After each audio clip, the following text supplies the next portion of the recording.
Greetings and welcome back to the New Jersey Catholic Conference's Town Square video series for Respect Life on end-of-life care and Catholic perspectives. I'm James King, the Executive Director of the New Jersey Catholic Conference, and it's a pleasure to be with you today.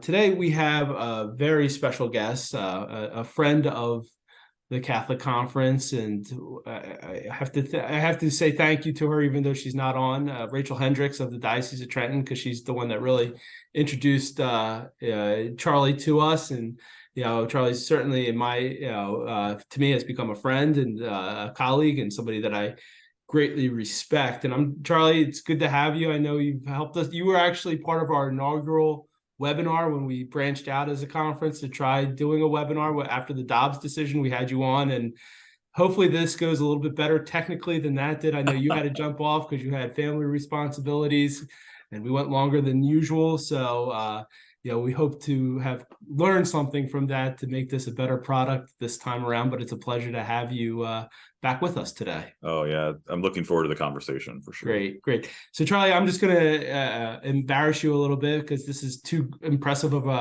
a resume not to talk about. But you currently are a professor of medical humanities at Creighton University School of Medicine, and you hold the Monsignor Curran Fellowship in Moral Theology at St. Joseph Seminary in New York.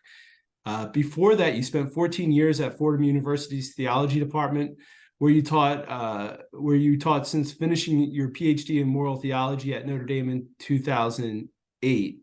Among places, you have articles that have appeared in the American Journal of Bioethics, Journal of Medicine and Philosophy, Journal of Catholic Health Association, New York Times, Washington Post, New York Daily News, and America Magazine. Let's see. You have a regular column on The Pillar. Let's see.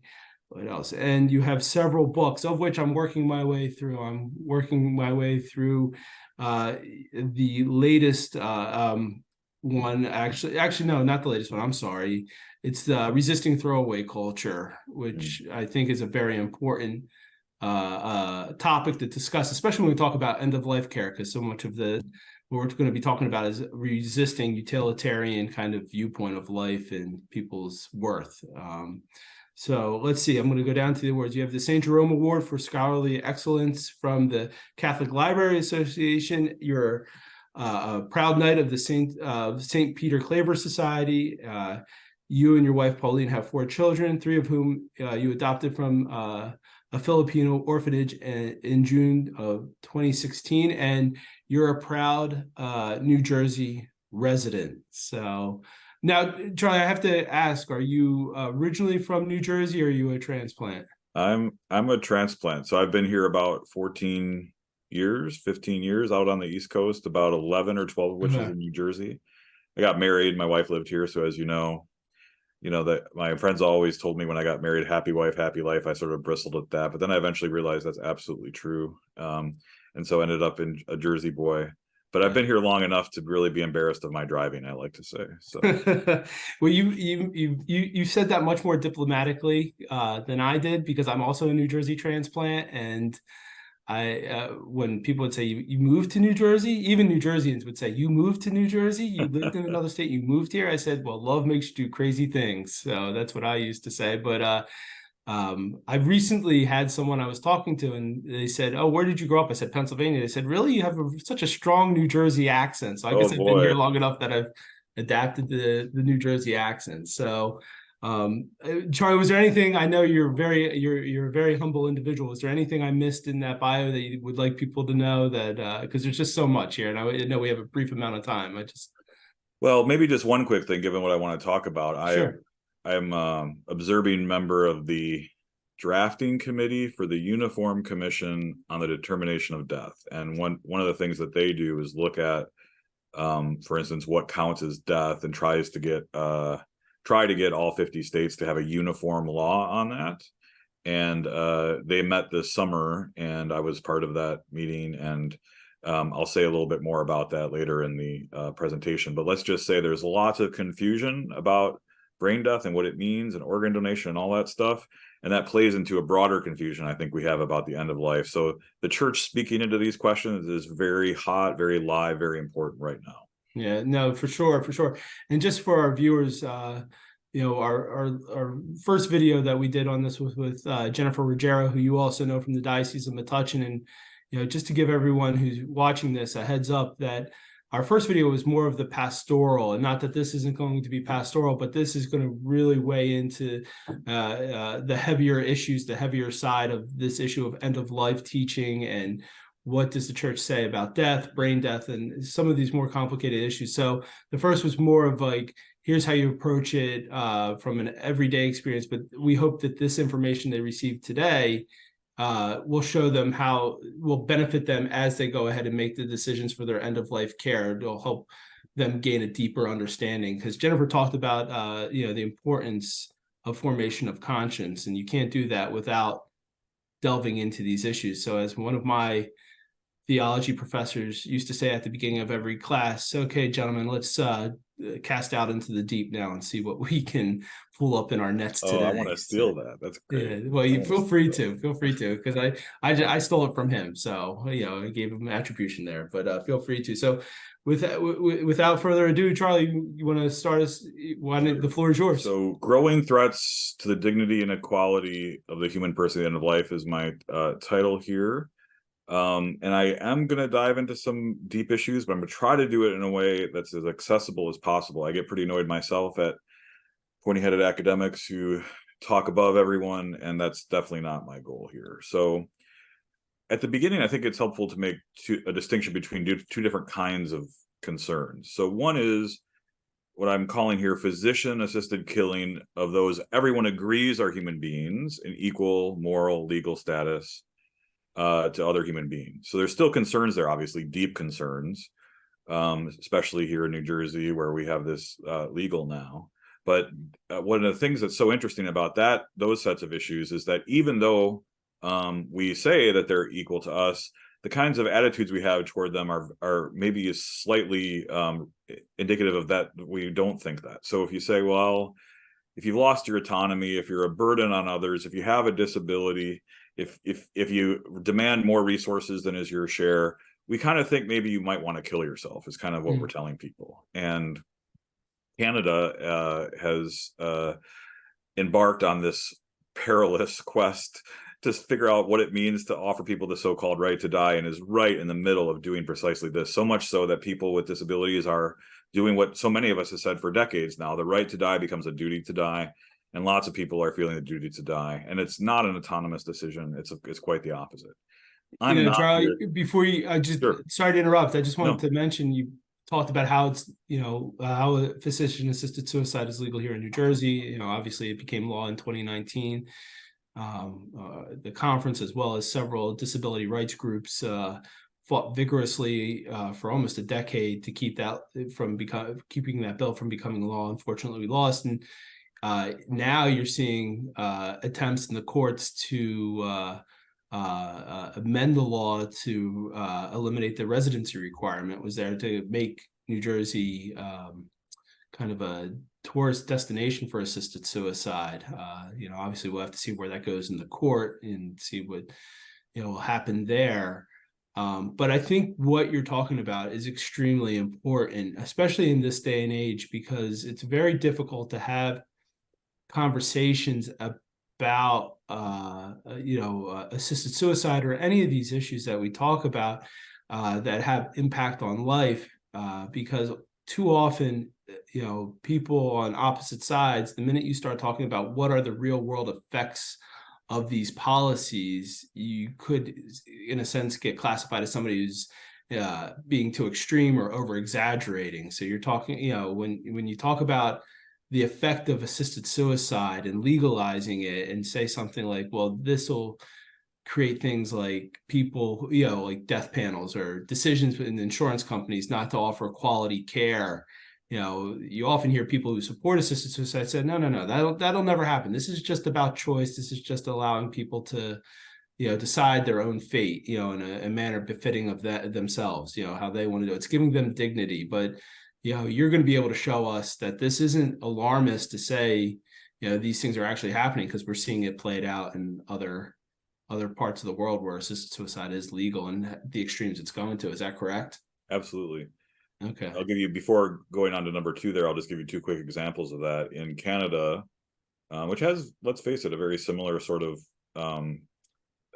set of social conventions to the United States, has had multiple situations where people asked for interventions, like, I need a wheelchair ramp on my house, or I need to get into different housing because the paint or other substance in my house, I'm having such a strong allergic reaction to, I can't live there in this public housing anymore. And in these cases, the government says, call it death panels, whatever you want, says, we don't have the resources to give those things to you. Would you like medical aid in dying instead? And I don't think that sort of can stand on its own in its horribleness. Yeah. But closer to home, or depending how you think of closer to home, at least in the United States, in California, which recently legalized physician-assisted killing, a woman with advanced cancer said, I would really like this kind of, who did not have means, economically vulnerable woman, said, I would really like Medi-Cal, the state Medicaid system, to pay for some of these drugs, which I hear might work on my cancer. And they said, no, we can't afford to use these kind of drugs because they're still considered experimental. But we can offer you, again, physician-assisted killing. So these are real cases. This is not something that's being made up. This is, again, so Catholic social teaching is really all about saying, we can pretend that we're individual autonomous people, but we live in systems and structures and cultures and communities that shape and even coerce our choices in many ways. And this is one of the dramatic ways that it's happening. Right. And I think that, I'm sorry, just to kind of build upon that, I think, and we've seen it, obviously, I think Oregon, where, the first physician-assisted suicide law was passed, one of the ways, and I've heard this from colleagues from that area, that region, that were part of that legislative battle, we're not talking about a tenet of faith here in terms of protecting life. We're talking about, a strong ethic that's universal, regardless of what your faith background is. We're called to protect all life and the dignity of all life. And, I just remember one of my colleagues in Oregon who opposed that bill said that we were pretty much told the reason it lost is because, the other side painted it as, well, that's what your faith believes. And so many people are taking it from that point as well, even within our own ranks at times. So I think it's important to show that this is not a tenet of faith. This transcends and affects all of humanity, moving forward. And that's why this is an important issue for all of us, not just Catholics.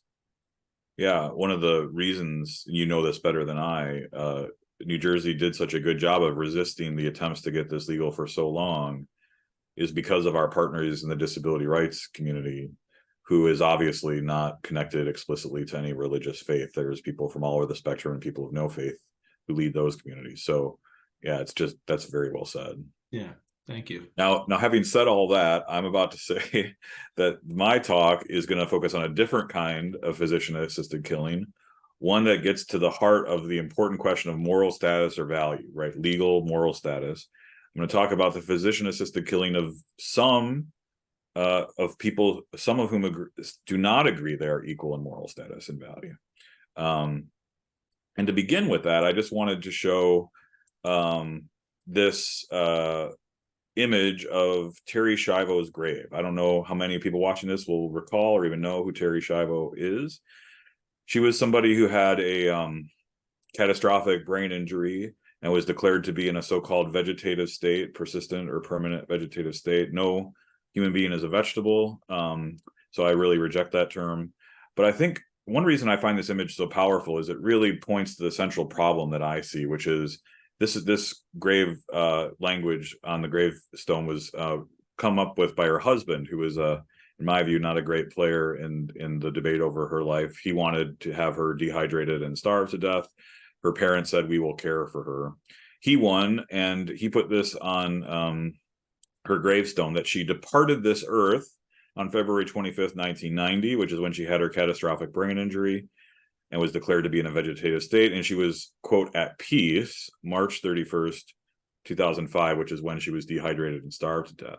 Now, what could it possibly mean, right? What could it possibly mean to say that Terri Schiavo had departed this earth back in 1990 I don't know if this will work. Let's give it a try. This is Terry Schiavo listening to music. Jim, can you hear that? I cannot hear the You sound on cannot hear it. You don't need to hear it. Okay. I'll just advance it a little bit. You can see her reaction. I will say I do remember this, and I remember this clip being played as the debate was, as this was going out in the public debate. I mean, this was very public. This is 2002. So she's about to have. I play this clip enough. I know she's about to have a reaction to the music that's being played.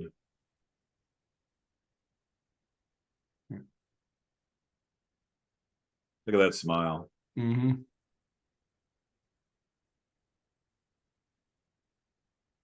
To say that that person had departed this earth 12 years later, well, first of all, is ridiculous, but it reveals something important about what is happening now. We have this kind of old school Manichaean dualism that says, well, you're not really your living body. You're something other than your living body can still be there, but you are gone. You have left.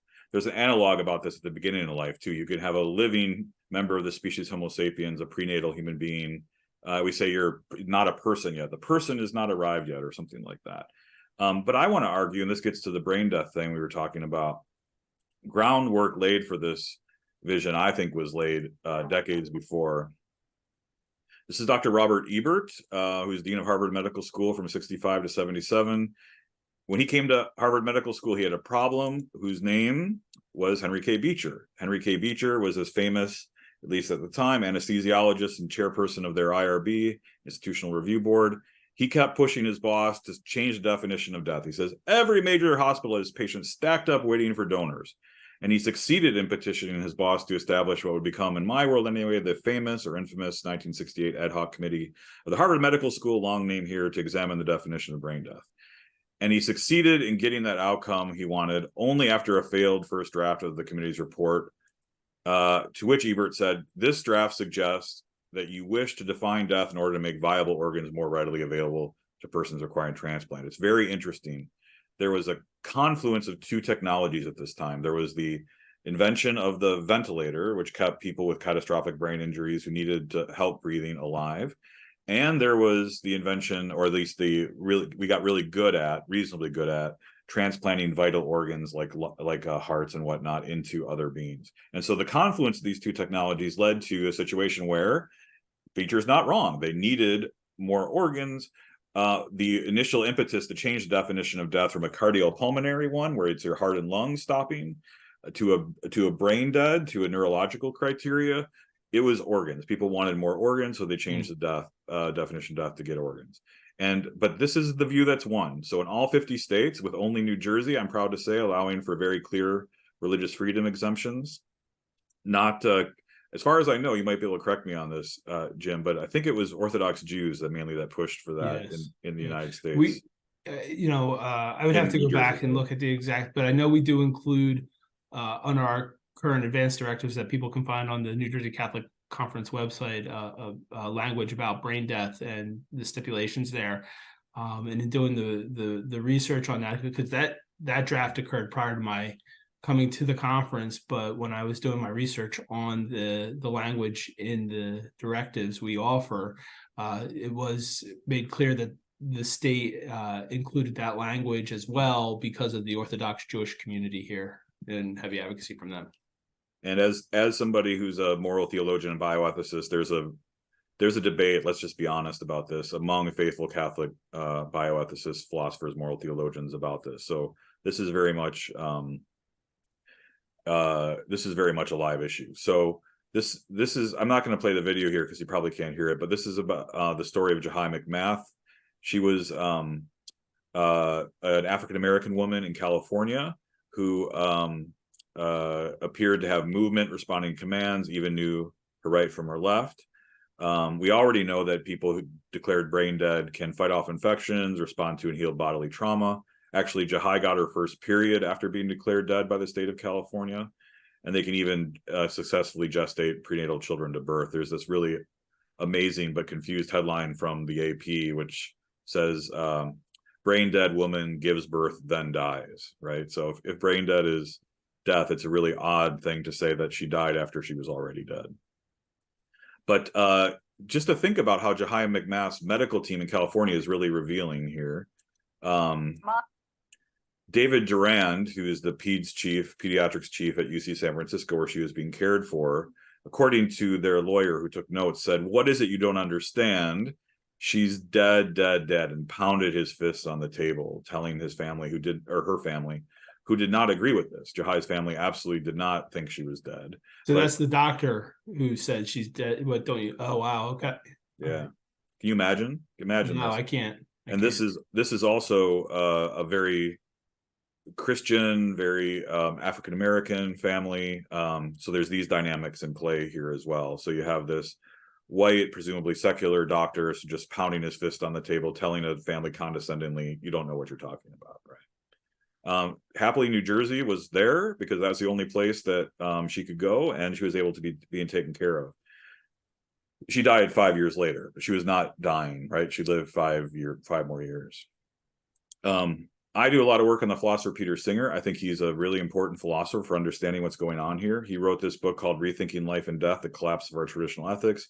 He thinks what happened with brain death was, in fact, the collapse of our traditional ethics. He also, like me, as you can probably tell, thinks it's absurd to claim that human organisms who fight off infections, gestate children, enter puberty, react to bodily trauma with increased heart rate and adrenaline, are in any sense biologically or medically dead. He says, I think he's right about this, what in fact has happened with broad acceptance of Harvard's conclusion is what his subtitle suggests, the collapse of our traditional religious ethics. He calls it a Copernican revolution. The very center of our ethics has shifted away from the idea that every living human being, is made in the image of God and has fundamental equality and dignity, to this idea that, oh no, some other things are what matters, like your rationality, your self-awareness, how smart you are, how able-bodied you are, these other things. Located moral value in something other than bearing a common human nature, made in the image and likeness of God. And interestingly and revealingly, Singer struggles to come up with any basis for human equality at all. He thinks it's manifestly true that we're not equal. We have very varying levels of rationality, self-awareness, capacity for morality, will, levels of physical ability and whatnot. Charlie, just, Sure, I'm sorry, not to interrupt, please.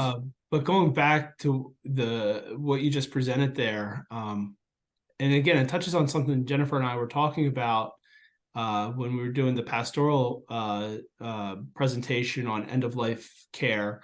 And it really does sound like, we're becoming much more focused on determination of value based on what somebody can do or give back to society. Like if you can be productive, if you can bring some benefit. And the scary part about it is the metrics for benefit changes based on the, whatever society says they can be. There's no like uniform standard to it. It's, whatever the group says your benefit is, that's your benefit. And if you can't meet up to those obligations, then, in some cases we'll just help you off yourself, for lack of a better term. It's utilitarianism, and it's very scary. It should worry all of us because I'm not very good at making balloon animals or anything like that. So I don't know, this worries somebody like myself. But no, I think it just hammers home that point. Yeah, I think it's worth just going back to to what Beecher says, right? Every major hospital has patients stacked up waiting for suitable donors. The point was that you could get a lot of benefit from these folks if we declared them dead, right? That we wouldn't otherwise get. But you see how it folds into like another issue. And again, we could have many video series, many discussions on this, like even organ donation itself and how people are determined to be a worthy candidate or the best possible candidate. You obviously hear the stories of older individuals, being questioned as to whether or not they need, it comes down to utilitarian. It's, is it somebody that provides for a family? Is it somebody who has a life to look forward to? And what could they do? Or is it somebody who society says has already lived their life and, right, doesn't need that donate, so even in, the idea of, this was done to help facilitate organ donations. Now you have it creeping into, well, who gets those organs and, who's a worthy candidate for it. It's very, very concerning. It's very concerning. And that's one of the reasons I think we need to be very clear and confident as church entering these debates, because there is no objective sort of philosophically neutral way of approaching these questions. That's a utilitarian point of view, what you described there. A lot of physicians have it, a lot of medical systems have that as the default position, but it's not a medical position. It's not objectively healthcare sort of centric position, whatever that even is. What I try to teach my medical students at Creighton is there's no view from nowhere. There's no neutral view. Everyone is bringing a particular vision of the good into these scenarios. That's a utilitarian vision. We as Christians and as Catholic Christians bring in a very different vision. But we should take, I agree, we need to not necessarily say we're forcing our religion on you or we're doing this for religious reasons. But we should also at the same time say we're comfortable saying that we're Catholics in this and that we Oh, sure. from a very particular point of view. Because too many times, and I've experienced this myself as a moral theologian and bioethicist, people will simply say, well, we know what you think about this. So either call yourself a philosopher. I've actually had people say this as they introduce me at conferences. Are you sure you want to be introduced as a theologian, right? Or we say that you're biased inherently and you have nothing to say that's objective about this. But biased is just the position of everyone entering these issues. Everyone has a particular vision of the good that's operative when they're, and you just articulated it very well. It's a utilitarian position. It's one held by some people. I'm not convinced by it, but to say that we don't bring our own visions of the good into this and we can be morally neutral just is not correct in my view. Mm-hmm. Yeah, no, I agree with you. I agree. Try, you might get to this in your presentation. I don't mean to jump the gun here, just for people watching, is there, just to give them a foundational understanding, what are, and I know you said a debate's going on right now, and I wish I was as read up on it as you are, but I'm not. When we talk about brain death, because this is something that we talked about, in terms of the pastoral approach on end-of-life care, we were very clear to say, you got to talk to your doctors, you got to talk to, we gave the number for the National Catholic Bioethics Center out. We, really tried to provide people good resources because we said there's no, every situation's different. You're not going to have everything perfectly planned out, but you need to form your conscience. You need to understand these issues. Can you kind of give like a crash course? Maybe, again, I don't know if we want to use crash course when we're talking about end of life issues, but That's okay. if you're talking to someone about this, what do I need as a Catholic to understand about brain death, just to have that understanding? Because we're trying to tell people when, proportionate care, or ordinary care, or extraordinary care. So as this is part of a larger series, I don't want to offer more confusion. So maybe you can offer some clarity on that, just so we move forward with that. Yeah, I definitely don't want to add to confusion, though I don't also want to pretend there's consensus on this when there isn't. So let me say this. The thing that I think almost every single faithful Catholic bioethicist, moral theologian, philosopher agrees on is, even if you think whole brain death is death, we are not currently testing for whole brain death, even in many Catholic hospitals. For instance, Jahai McMath got her first period after being declared brain dead and having the head of her medical team slam his fist on the table as he condescendingly yelled at the family.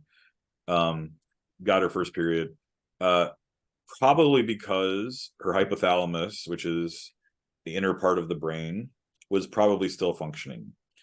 Hypothalamus has a lot to do with the kind of endocrine sort of hormonal things that go on with reaching puberty.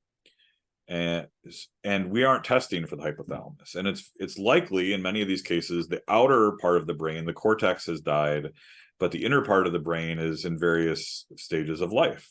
That's why a woman can still gestate a child or fight off infections, or maybe the spinal cord takes over for some of these things, or in some mysterious way the whole body itself can work and maintain homeostasis and a kind of coherent functioning apart from the brain. One of the things I've had pointed out to me, and I think is really interesting, is that we had homeostasis as members of Homo sapiens before we had brains, prenatally. The brain doesn't come right away, obviously. It develops over time.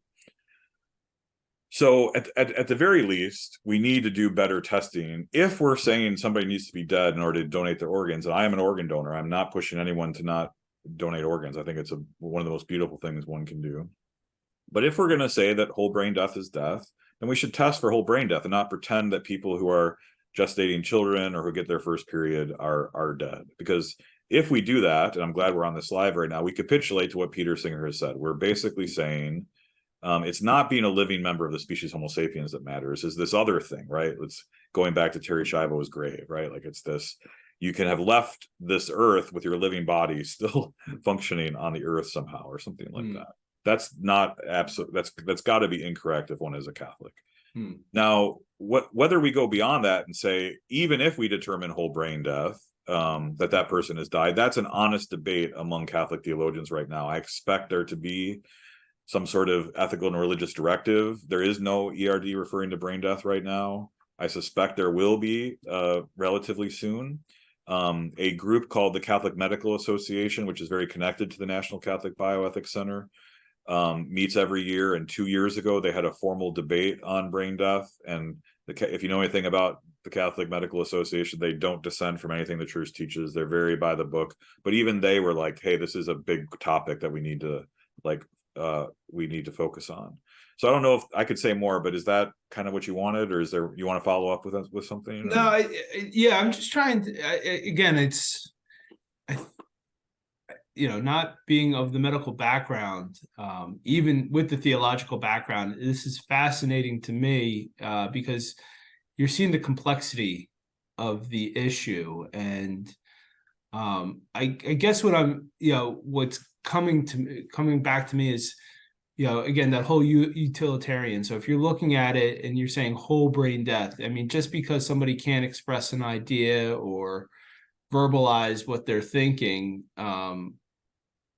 doesn't mean that they're dead or they're incapacitated in some way, and might call them disabled even, right? Yeah. And again, I'm not trying to oversimplify it, because I think that's where heresy occurs, is when you try to oversimplify theology. So I certainly don't want to be on record committing some heresy unintentionally, but you look at it, like you look at Terry Schiavo, I just remember that case of an individual who was being cared for by her parents, and just because she was bedbound in a facility, couldn't speak like you and I are speaking right now, and offer what's going on in her mind.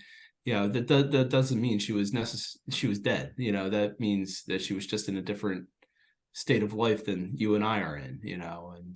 So does that make sense? I mean, again, I'm trying to break it down. I think we need to be uncomfortable with being, we need to be comfortable with being uncomfortable on this question, because there's more to figure out here. Here's something I often ask my students to wrestle with. We kind of imagine ourselves in the post-Enlightenment West, I think, as being somehow inside our heads. Like if you kind of, like your own consciousness of yourself is almost like, I am somehow inside this thing. But I think it's a very culturally conditioned idea. If you go back to the ancient Egyptians, maybe you know that in the mummification of their bodies, they threw away the brain. They didn't think it was significant enough to keep for the afterlife. They thought that brain cooled the blood or something like that. So is it possible that we have this idea of ourselves somehow, especially, the Enlightenment, Western Enlightenment was very rational, like this is us right here. But in other cultures, you're more here, right? This is sort of where you reside. And I think a Catholic version is you don't exist anywhere inside your body. You are your body. You're your living body. And to the extent that your living body is alive, that's you, whether disabled, injured, or not. And just because you lose one part, even a very important part of your functioning, that doesn't make you any less present or human or there. You do not depart this earth because your brain is severely damaged, it seems to me. Yeah. I think it goes back to, with Catholics, we're often a both and people, and it's not one or the other, it's both and together. What you just said about where we get caught up in our brain. I was the other night going over the Thomistic proofs for God's existence, and they talked about how St. Thomas looked at saying, yes, it's innate to all humans. Like if you think about and reflect upon it, you can think, you can come to the proof that God exists. But what made his so radically different at the time was that he put those proofs out in the physical world. So it kind of, again, to me, as you were talking, I was thinking of that both and, like, yes, we're up here, but we also have to go by what we see out, what we experience in physical reality as well. So again. And you know what's interesting from my perspective here, I was very close to the last round of getting a Templeton grant to do a study on consciousness related to this. The place that we have the center of consciousness has been looked for in the brain now for decades, and nobody can find it, right? So this idea that we're self-aware, we're conscious, we are thinking things, I think therefore I am. No one has found it in the brain. And even to the point now where some philosophers, Daniel Dennett and others, say, you know what, because we haven't found this in the brain, you know what we should conclude? Not that consciousness is somewhere else or is part of the whole organism. We should conclude that we're not conscious. That's what Daniel Dennett says. Because we can't find it in the brain, it must not be true of us, right? Because of course, everything that is about us should be found in the brain, which is just totally ridiculous. If there's one thing we know, of course, even claiming that we're not conscious presumes that we're conscious. So anyway, I don't want to get off on a thing. No. Neither. We can talk about that offline another time when we have a couple beers in front of us, because that always makes these conversations a little bit easier. So one of the things that that I thought was so interesting too, after Jahai McMath was found to be brain dead and had, by the state of California, had a death certificate, had the doctors pounding on the table yelling at the family. Years later, a study was done in the Journal of Neurosurgical Sciences, which found that she was not, in fact, brain dead, but had this, they made up a phrase to describe her: responsive unawake syndrome. I'm not exactly sure what that even is. It's brand new, made up for her case. But at the very least, we see there's just tremendous confusion everywhere about this, because she was not, her medical team, again, was so confident that she was dead that they pounded their fists on the table and talked to the family like that. And then later, this new study of her brain and her case came to a very different conclusion. Now let's go back to persistent vegetative state. Remember, that's how we opened up talking about Terri Schiavo and her gravestone. PVS is different from brain dead. So it's not totally clear how it's different, except that brain dead is, the brain is a lot more dead than in so-called PVS. I'd like to say so-called again, because no one's a vegetable. But here is if any of you are very interested in these questions, you have to get this book called Rights Come to Mind by Joe Fins. As far as I can tell, he's a secular Jew who doesn't believe any of what we believe as Catholics, virtually anything. But he thinks that many people who are slapped at the label of PVS are in fact not gone. They have not departed this earth. And in fact, he says, respond well to therapeutic interventions. But he says the vegetative state has become something of a catechism in North American bioethics. I really like that term, because it signals, again, there's a vision of the good operative, right? It's not just about looking at arguments and data. There's a vision of the good that's operative here. And Finn speaks movingly and dramatically of the need. And again, he's the opposite of a pro-lifer. I've had dinner with him a few times. He and I have very serious disagreements about lots of things, but he speaks in this book and in his talks dramatically and movingly about the need to think of the battle for this population as being one for basic civil rights. Basic civil rights. Now, he says, despite stunning evidence to the contrary, the clinical response to patients' so-called PVS has been prognostic pessimism, basically pessimistic about what can happen, and therapeutic nihilism. We're not going to do anything to help them. Why? The commitment of resources. So here we are back to resources, a kind of utilitarian judgment being made again. And here's another equally important point. The rejection of the perceived fixity of so-called PVS could undermine the hard-won right to die, including the iconic case of Terri Schiavo. So a lot of people think that going back to Terri Schiavo was the kind of beginning of how we thought about the right to die at the end of life. And if this were undermined, it could undermine this broader question, which is why when you ask me what I wanted to talk about these things, because I think these are really at the foundation of the broader sets of questions that we're thinking about here. And he's, again, the opposite of if there's anything that's the opposite of a pro-lifer, it's Joe Fins.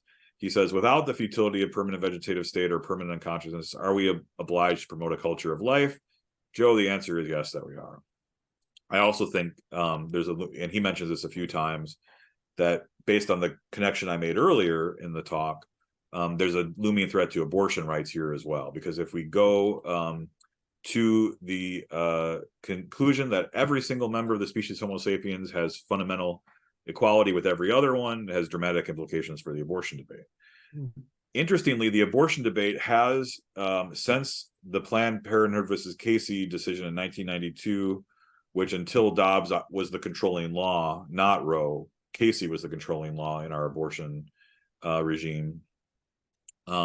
Explicitly, like PVS, like brain death, also invoked resources in a kind of utilitarian calculation. So the plurality, and this is a famous line from Casey, at least in my world, famous line, said, "For 2 decades of economic and social developments, people have organized intimate relationships and made choices that define the views of themselves and their place in society in reliance on the availability of abortion in the event contraception should fail." Interestingly, it's seen as a backstop to contraception. "The ability of women to participate equally in the economic and social life of the nation has been facilitated by their ability to control their reproductive lives." So the idea is that abortion needs to be legal so that women can have economic and social equality with men. And if there's one thing that me as a self-avowed pro-life feminist, all the way pro-life feminism forever, we know is that abortion does not facilitate women's equality at all. But this is another set of reflections on why it needs to be the case that prenatal children don't count the same, right? Because they have this mistaken belief that abortion is necessary for these kinds of things. Mm-hmm. Now, what have we got here? We think about this all together. I'm going to skip this. I'm going to skip these so we can have some time to talk towards the end about, and I still have one major set of issues to go through. So here's a confluence of several interrelated factors that have put us on our current trajectory: the secularization of medicine and the rise and dominance of irreligious bioethics, the new Copernican revolution against fundamental human equality, Homo sapiens, right? Pressure on medical and other resources, just huge. And then the interlocking and mutually reinforcing dependent views about moral status. So if I have this view about brain death, it might mean that I have this, if I change that, it might mean that I have to give up this other view on abortion. Or if I have this view on vegetative state, if I have to give that up, I might have to give up this other view on brain death. These are interlocking, mutually reinforcing situations where people can see if once you pull the thread, this sort of thing, all this unravels, and you can see where it's going to go. And lots of people don't like where it's going to go. I know you have a lot to get through. I'm just going to say, no, that's fine. It was 1999. I remember it was the first year I was an undergrad. It was my first semester of moral theology in college. And for the life of me, I can't remember who the professor attributed it to, but the quote was almost exactly what you were just saying. The moral theologian that the professor was quoting saying is, you can't have a society that legalizes contraception, that won't legalize abortion, that won't legalize assisted suicide. Basically, like, it's a necessary timeline because like right. One begets the other begets the other. So like basically once you start saying when life begins, you're going to take the power to say when life should end as well. So I think that's fascinating that we're still talking about it, 30 some years, almost 30 some years later. That was an amazingly prescient point. And that's again why I sort of have this love-hate relationship with Peter Singer. I obviously hate his conclusions, but I love that he's willing to step up and say, listen, if we're going to reject a Christian ethic, it has all these implications, right, that maybe we're not ready for, but let's just call them out and say what they should be. And everything that he said is on its way, is already here, including the following. So one of the people he talks about when he makes this point is his mother, Cora Singer, who developed dementia later in her life. And he was pressed on whether he would spend resources on her, because according to his views about who counts as a person, right, not living members of species Homo sapiens, got to be rational and self-aware. Does she count as a person in his view? No. Well, why are you spending resources on her? His answer was yes. But he didn't say that I've changed my views on these questions. What he said was, it's kind of hard to live this out consistently when it's your own mother. Yeah. But I remember hearing that story when I was in grad school, and it was the professor that when we were reading this case, and the professor I had said, he basically came down to, it's impossible to do when love's in the equation. I hope you're right about that. Because he didn't attribute that line to Singer, but that's his interpretation of what Singer meant by saying, it's hard to do when it's your mother. He's like, it was when love's in the equation, that throws everything else out the way. That trumps everything else, you know? Yeah. Yeah. I mean, he's trying to live out his view consistently. He's saying it's not being Homo sapiens that matters, certainly not being made in the image and likeness of God. It's this utilitarian calculation about what you can do, what you're capable of doing, what, you know, rationality and self-awareness are his two big things. His mom is no longer rational and self-aware, at least in the same way. She doesn't count as a person. His argument was, you need to put all these healthcare resources into actual people, like they're actual people who don't have healthcare resources. He puts them into her. So, but what I think is going on here, though, is I hope you're right that, and your professor was right, that love will always change things. But I think as this view sort of filters into the culture, and parents and children bring their parents to physician-assisted suicide and all sorts of other things, people will come to the conclusion that maybe my mom, who doesn't remember my name, really isn't there anymore. That maybe she's departed this earth, right? To use the language of, Yeah, I'm fearful that Charlie, I'm fearful that we're already there. yeah, Yeah, early on in my work in the pro-life movement, when I was in high school, I asked someone, I said, you know, if it, you know, and this is in the 90s, I said, if abortion's, you know, this great thing for women to have, why don't you ever hear more women talk about how great it was, you know, how happy they were they actually had an abortion? And the adult I was working with at the time said, do you know how cold and, you know, insensitive that would seem coming from someone that they thought it was a great idea that they killed their child? That's a horrible idea. But, you know, now you have celebrities coming out saying, I wouldn't have my career if I didn't do it. It's the greatest choice ever. And you're seeing that with the end of life issues. I mean, the lawsuit that's going through the courts now regarding the New Jersey law, the woman, Compassion and Choices, filed the lawsuit on her behalf. You know, when they interviewed her, she said, I just can't put my family through this. You know, I'm doing this for my family. If I need to end my life on my terms, it's, you know, it's for my family. So again, they're kind of, you would hope love would stop people, but now they've kind of, you know, for lack of a better term, bastardized what we mean by love. Love is now, you know, not giving them the opportunity to help you walk with you during that journey. It's now, well, let me take myself out of the equation so I don't make your life hard. You know, it's this aversion to a hard life and difficulties. Anyway, yeah. Sorry. Fear of being a burden on others is, I think, the second most popular reason in Oregon why people request assisted suicide. Actually, it's worth noting here, if your audience doesn't know, physical pain doesn't even make the top 5 reasons why people kill themselves. Is that right? I didn't know that. Yeah. That's interesting. I think it might be number 6, so it's a little said for a little bit for dramatic effect. So it's not 0, but it's not in the top 5. But Right. things like a fear of loss of autonomy, fear of being a burden on others, fear of loss of enjoyable activities. And this is one reason why, again, the disability rights community has been such a champion against this, is saying, like, what you're describing is us, right? We don't have autonomy. We're a burden on others.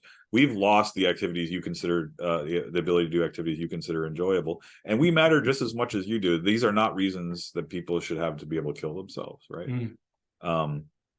But now you have a group of disabled people here who can't advocate them for themselves this way. And that's people with later stage dementia, like Cora Singer, who I just mentioned. In that book, Rights Come to Mind, that Joe Finns wrote about PVS, an interesting quote that I pulled from there came from an interviewee who went to their parents' nursing home, which he described as having a floor where the staff, quote, just put everyone who had no opportunity, no prospect of ever being very alive. This is his words, the interviewee's words. Alzheimer's patients, people who are in PVS. So they had this horrible second floor. If you went there, it was filthy. The staff was bad. So talk about throwaway culture, as we did at the beginning, right? Like, this is just a place where people who are such burdens, again, on others and don't have the same quality of life as we imagine people should, were kind of dumped. And this is one reason, I'll say a little bit more about this later, I'm really worried we're going to move towards physician-assisted suicide for people with earlier Alzheimer's, because they'll say, if this is the way the culture is going to treat me, I don't want any part of that, right? I'm out. I'm gonna try to find my way to get out. And we saw during the pandemic, just massive death tolls for people with dementia, especially neglect in nursing homes, which was just awful. There's other examples here. Canada is making this legal. I'll say more about that in a moment. There's a really interesting debate, I think, to have about if somebody just says they want to stop eating, That's one thing. If other people just stop feeding them, I think that's the definition of dehydrating and starving someone to death. And if it's because they have dementia, the church is teaching on what the definition of euthanasia is, as you may know, is an act or an omission, which of itself or by intention causes death. So the church sees no distinction between aiming at death by action, giving them a very large dose of, say, pain medication, and to kill them. It's of course legitimate to control somebody's pain. But also, if you aim at their death by omission, saying it's time to stop feeding them so that they die, that's euthanasia by omission as well. And how about this one? And Charlie, thank you for bringing that clarification up. I was telling Jennifer in our last interview, I know of a situation where the doctor actually said the church had changed its teaching on withholding food and nutrition from someone, and it was permissible for Catholics now to do that to facilitate the passing of a loved one. So, I just and again, I felt bad when I listened to the story, because the person said the doctor they were speaking with was saying it with all intent of trying to make the family feel comfort. It was make them feel good. And the doctor just didn't know any better. And unfortunately, not many Catholics know any better. So I can only imagine being in that situation. And, thankfully my friend knew better, but, not everybody does. And they would hear that and they would take the doctor's word, because the doctor's a person we put our trust in because they're doctors, so. Yeah. And just anybody who's listening that doesn't understand why the church teaches this, it's because giving somebody food and water is not medical care. It's just care, right? It's not a medical treatment. Right. So, it'd be the same as just stopping to spoon feed somebody, right? Except for certain people, because of their disability, you have to feed them through a tube. But giving somebody water to drink and food to eat and a blanket to keep them warm, these are things you just do because of human dignity. Now, in certain very rare cases, if they have stomach cancer or if some other thing is going on, you don't need, or they can't process food anymore, and you're just causing them pain and discomfort. But those are incredibly rare circumstances. In most cases, what's going on is what I think you just described, and what was going on in this headline. What's going on in this headline? It's because somebody has decided that it's time for them to die now, and so we stop feeding them. Here's a dramatic example. A Hastings Center report, which is Hastings Center was the first bioethics center ever in the United States, published a article by two prominent bioethicists who said, well, you know what? Sometimes if you want to die later, you lose your capacity to decide precisely because of dementia. So maybe you can have an advanced directive implant, which will kill you later on when you're not able to make a decision. This is not some sort of like Reddit thread in crazy world. This is the Hastings Center report. If people were to pick the most prestigious bioethics journal in the world, a lot of people would pick the Hastings Center report. Here's some disturbing news from the Alzheimer's Society of Canada. So the Alzheimer's Society presumably is there to support the dignity and value of people with Alzheimer's disease. When the debate was coming on whether people with Alzheimer's should be eligible for so-called medical aid in dying, they said the Alzheimer's Society recognizes people living with dementia are individuals. First and foremost, they have the same rights as everyone else, including the right to participate in decisions about their life and care. We respect the rights of all people with dementia to advocate for their individual best interests, including advocating for access to MAID, medical aid in dying, through advance requests. Jim and everyone watching, the response to this of the Alzheimer's community, of the disability community, was outrage. They said, how can you possibly say this after everything we've done to try to resist this for people with disabilities? And now this is no longer happily on the alzheimer.ca website. But this, I was able to get a screenshot of it. I'm glad I have it, because this was their first reaction. It was to advocate for killing the very people that they are designed to protect. That's how pernicious it is. And now it's becoming clear that that people with dementia will be able to access medical aid in dying in Canada. I think April of next year is when that will be able to happen. On the less extreme side, I don't know if this is less extreme, but it's worth talking about in terms of how we keep people with dementia in our mind as our equals or not. Physicians working for nursing homes, apparently, this is a New York Times investigation, regularly write scripts for antipsychotic drugs for residents of the nursing homes who don't need them. So the reason is because it puts them in what's called a chemical straitjacket, just to kind of keep them docile. At least apparently 21% of nursing home residents are on antipsychotic drugs. Nowhere near 21% of people have actual psychosis. So this is done for that reason. It doubles the chances of death. And it's, let's be honest here, this isn't because these people are necessarily cruel. It's resources and staffing shortages. So basically they don't have enough people to care for these individuals properly. They can't pay for enough people to care for these individuals properly. So they find themselves in a desperate situation. They give them antipsychotic drugs off label to keep them docile, to essentially put them in a chemical straitjacket. But of course, it doubles their chances of death. How to respond to this? Well, because I think this is the next way to go. The next front in this resistance has to be dementia care. I want to point out that over the next 20 years, the population of people with dementia is going to double. And think about this: we're already doing this right now. What are we going to do when the population doubles? People with dementia doubles. I mean, it's almost unthinkable, right? Like, if we're already doing this, what are we going to resort to if the population doubles?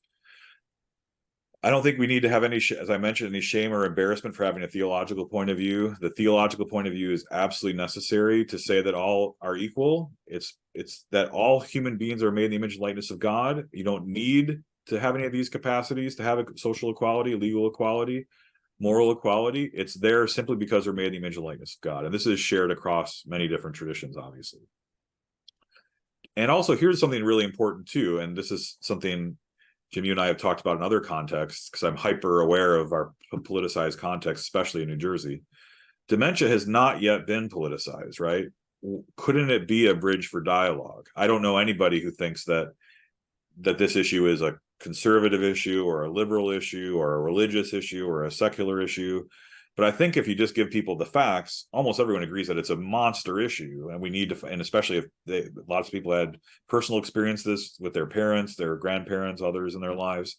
And if you tell them, listen, we already have this problem and it's going to double in 20 years. And I forgot to mention, it's going to triple in 30 years, given our older population, and which will continue to get even older, and our diet and other things about our, life in the West, and especially the United States, puts people more on a path for this. So if there's no cure, double in 20 years, triple in 30 years, I think this is a bridge for dialogue. I think this is something we can go out to as Catholics and say, we have this view. I bet you share it too. Let's work together and try to find solutions here. Mm-hmm. But what about solutions? I think there are 3 levels we can work on. First, what can we do as individuals, families, and communities as sort of the local church and in the diocese and in our parishes? Building dialogue across difference, as I just mentioned, I think is important, right? This is a bridge for dialogue. We already know disability rights groups are on our side here, other religious groups who share this theological point of view. There may be others, but we can work to build dialogue, I think, and coalitions here. But I think we also have to think about the longer term here. Like, what if we fail? What if we can't get the culture to recognize this massive number of people as fundamentally equal to us? It could be that we will need to be the church, as we have been in other eras of history, when no one else will stand for this vulnerable population. We will stand for them. It may come to that. We need to be prepared for that over the next. It's kind of arbitrary, but in my writings I've said let's give it a decade and try to build dialogue and work towards things. If not, it may be just that we need to build our own institutions. I even said maybe we need our own religious orders to step up here, as religious orders have stepped up in the past to address the signs of the times. Yes. The final thing I wanted to mention here before maybe we could have a discussion about this or anything you want, Jim. Sure. But I thought about how Catholic healthcare and other institutions like parishes and dioceses can prepare for this coming crisis. So one of the things we might rethink and reimagine the care homes we run, like in our dioceses and local care homes. Catholic Charities runs a lot of good ones, but can we even make some of our own? I've suggested in other contexts. I don't know if this is just sort of an egg-headed academics unrealistic idea of what could happen, but so many places around the church in the East Coast and Midwest have these empty rectories, empty convents, even empty schools.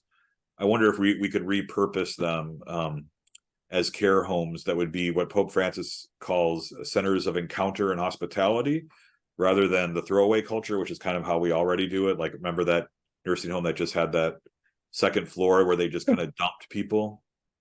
Excuse me. We can build Catholic, genuinely Catholic care homes that would be quite different. And we have these empty buildings sitting around. We can also resist so-called care robots, which are coming and in some cases already here, in favor of human caregivers. I think this is the nose in the camel's tent, as it were, or the canary in the coal mine, whatever word you want to use, because we will say, well, we're kind of understaffed, and like this, didn't you say, Camosy, that this chemical straitjacket thing is bad? Let's just have some robots in there to take care of them. That will be a sign that we've decided this population doesn't matter the same as other populations. Promote encounters of hospitality across generations. Here's another maybe unrealistic idea I had. How many parishes have real problems thinking about genuine ways that confirmation hours can be earned in ways that make sense, or that are genuinely transformative for people? What about bringing people, the two loneliest generations right now are the very old and the very young, especially the very young, like, apparently attached with super glue to their cell phones, their smartphones. What about trying to find ways to bridge? Pope Francis talks about intergenerational solidarity. I think this would be an amazing example of intergenerational solidarity, where you have the very young and the very old sort of together in ways that the church could facilitate. And what about trying to empower families to care for their loved ones at home? This is another thing I think that's super important, especially for maybe more family-centered conservatives. They don't necessarily want us to slouch towards care homes or these other things if we can avoid it. And I think that's a good impulse. In fact, I don't even think it's really a conservative or liberal thing. There are many people who come from other countries who I wouldn't label as socially conservative or something, who look at what our care home system is and say, what do you do with grandma and grandpa? What do you do with your parents? You kind of shove them off in a room and they're desperately lonely and they watch TV all day and they have to wait for someone to change their diapers. Like, that's not so. If we can change social structures to allow for large families, so that there's a community of people that can take care of them, aunts, uncles, cousins, brothers, sisters. If we can change social structures to allow for less than two full-time incomes, so that somebody can stay with mom or dad, with grandma or grandpa, rather than have two full-time people, which makes it extremely difficult. There's actually some legislation out there now that would pay people to care for their loved ones at home in such a way that may be related to this. If we can, that would be something that would be great for us to push for. And maybe you or others have some other ideas about how to empower families this way.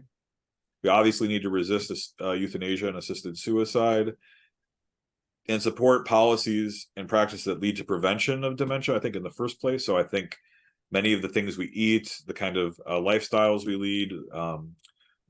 lead disproportionately to dementia. So that's important too. And obviously support disability rights and disability communities.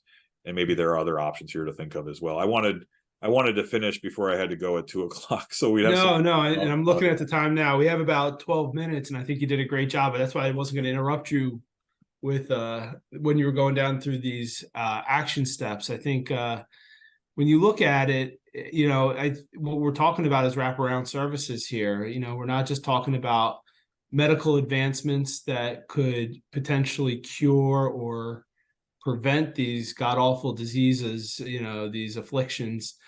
But I think there is a tremendous opportunity for innovation, now. This is, when you look back on history, I had an uncle who has passed away in 2019, but he would often say, like, what is this generation's, by this, he meant mine. He's like, what's your generation? What's the next generation's call to action? Like when I was a child of the 60s, it was the civil rights movement, and we had these calls to put somebody on the moon. And what do we have? And I think, we're so busy going, oh, we don't have something like that. Well, here's an instance where it's right in front of our face. We have this opportunity to, as you said, to bridge, to join together and fight this. And maybe, like, maybe we don't overcome the affliction, maybe we can't find a cure for it, and we have to be okay with that. But maybe we can find, the success in how we treat people with these afflictions and how we care for them, going down to change, social structures for less than two full-time incomes. I think maybe we don't need to talk about people not working, but because of what occurred due to the pandemic, where we have more acceptance of virtual work right now, how does that play into it? And how can we utilize what we learned from the pandemic to help people better care for their loved ones at home as they're working from home, and how employers can be more sensitive to that, to the family situations, what their employees are going through. I mean, again, that's a big part of Catholic social teaching when we talk about labor and the relationship between employer and employee. So I think I shared with you, Charlie, one of the greatest gifts that I was given with my mother's illness was when she was in the nursing home, because she was such, she made the parish, her parish, her Catholic church was the center of her life, after her grandkids, obviously. It was church. She was there every day, not just as a daily communicant, but she was part of pastoral council. She had breakfast with, the friends she made there. She had so many friends, and I didn't even know all of her friends from the parish until her funeral, when they all came to pay their respects. And but the ones that I did know of, they formed this support group around her. And knowing that I and my father weren't able to be at the nursing home, my father was in a separate nursing home, but I couldn't be at the nursing home, other than before work and after work and over the weekend and everything like that, they would go and fill those gaps. Yeah. So how can the parish play that role? I think I don't think parishes have gotten lazy, but I think we need to take an opportunity to step back and think outside the box. I give credit, to our own parish, to my parish that I go to. We've gotten away from saying, well, should we just take up a canned good drive or a monetary collection? It's trying to really embrace that idea of stewardship, the three aspects of stewardship, time, talent, and treasure. Obviously, we want people to donate money because that helps get projects off the ground, but we more importantly want to donate time and donate, their talents, and how many people have talents in this area. I know, again, just going back to my mother, so many retired nurses and medical professionals said, oh, we'll help you take care of your mom. And they, without their experience, I think I would have been completely lost. So one of the things I think is so great about being Catholic here too is we don't need to reinvent the wheel. No. There's already lots of stuff that's been done, that is going on. And this is one of the things that, if I can just talk to you as a diocesan leader, that a diocese can do for parishes, right? To say, this may seem intimidating now, but look, we have this, you want to get something started to have a committee or a group of people do this sort of thing. Here's what's worked in this community. Here's what's worked in that community. You don't need to start from zero. You may put your own spin on this. You likely will. But I think for a lot of parishes, especially those that, as you said, maybe need some kind of wake up call or some sort of sense that these are our brothers and sisters, not just imagined brothers and sisters, but actual brothers and sisters in Christ, making it a real family situation, and then say, okay, I think that's right, but then what do I do? How do I go about it? I never even thought about how to do this. And pastors already overworked and have multiple parishes and have so many problems. Wouldn't it be great if there were some kind of gift we could give people, like almost, I don't know if it would be a starter kit or something like that, right? Like, here's what worked in this parish, and here's what worked in that parish.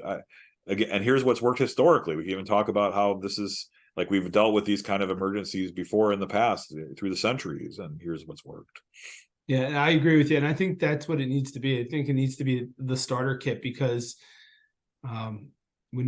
at least in my legislative work, it often comes down to, well, what can you get the state legislature to pass? What type of law? Like, we can't do anything until a law is passed, or, funding. Again, funding's important, but, until the government gives us more money to do this, we can't do anything. And I think there's some very common sense, basic steps that won't overly burden people. It just goes back to, another saying I live by. If you find yourself lost in the woods, do you stand there and go, well, I'll just wait till somebody discovers I'm missing and I need help, and then they'll send someone? No, you start walking, and you might not be walking in the direction that'll get you back to your house, but maybe you'll find a stream, and then you'll find a river, and then you'll find some type of civilization. And then, so, I agree 100%. I think if there's parishes out there right now or organizations that want to start this, or something like this, you just got to start walking. What can we do right now?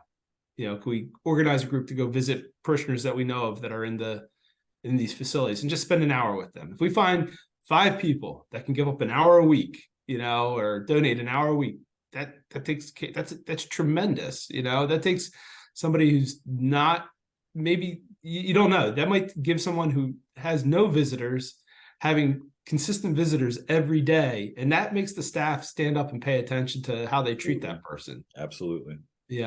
And no question.